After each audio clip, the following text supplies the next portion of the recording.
Little Ben Clock, at the centre of the Victoria one-way traffic system, stands erect among the fumes, commuter tunes, and its gold gilt glistens. Beneath its roots, serpents carry the foolish to their task, by day a clock, by night a beacon of recollected pasts. Upon its notch a dial spins, noting every direction, a wind compass like on thatched roofs, but proves little connection with the termites scurrying past but never really seeing. They all look down but isn't up, where is the higher being?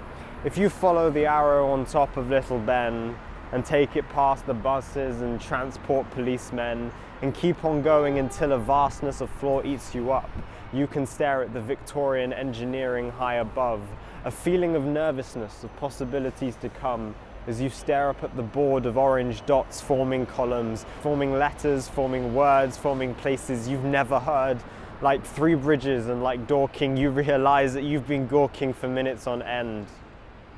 You hear a voice, a comforting accent which makes you rejoice. The next train is for Brighton, calling at Hayward Heath, and a sign that says love is happening right now, we're underneath. The irony of this is most people are sat alone, listening, drinking, staring for their announcement to go home. But if you look closer still, this is not a travel hub at all, but somewhere that depletes the cold with tire baguettes on display at pools. Though you can see the warmth the station causes to regenerate, you can also see the mockery each upper crust can implicate. For those who have fallen on hard times, the station is a contradiction.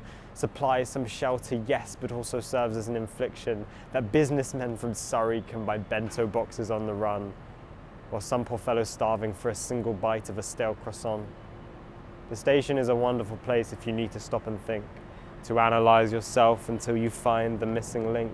You can see yourself in every passing stranger, but if only we could do something, if only we could arrange a way to stop the decay, the rot starting to set in. I cannot pass another man who's clearly trying to lessen the arthritis in his hands from years of sleeping rough. So yes, I find we're hypocrites trying to proclaim that love is happening right now when clearly it is not. Though trendy couples giggle, we need to stop and think, because how can someone so close to us be suffering whilst Felix thinks the station is a good place to pull out a ring? And he's not wrong, and nor are we, to carry on and be happy, and be happy, and be happy. But isn't it amusing, the term once used vagabond?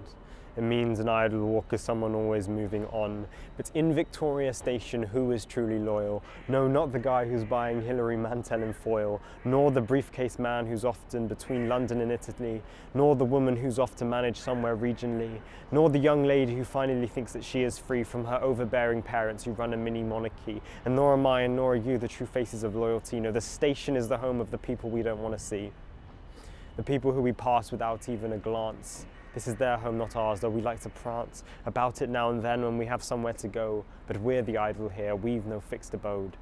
And I'm as guilty as the next who holds on to a pound, not because I need it, but because society frowns on those who have passed out of the regimented class system. We complain about far too much, they just want someone to miss them. I'm the vagabond as I stand in Victoria Station, killing time because I just do not have the patience. My generation's blind, so I wrote this poem to highlight how insane the world we live in is and how it's all mixed in our brains. Why am I quietly afraid to approach a homeless man when in a way I'm encroaching on his very own homeland? He knows every hiding spot, an air vent blowing warmer air, and yet all we can do is keep our heads down and try not to stare.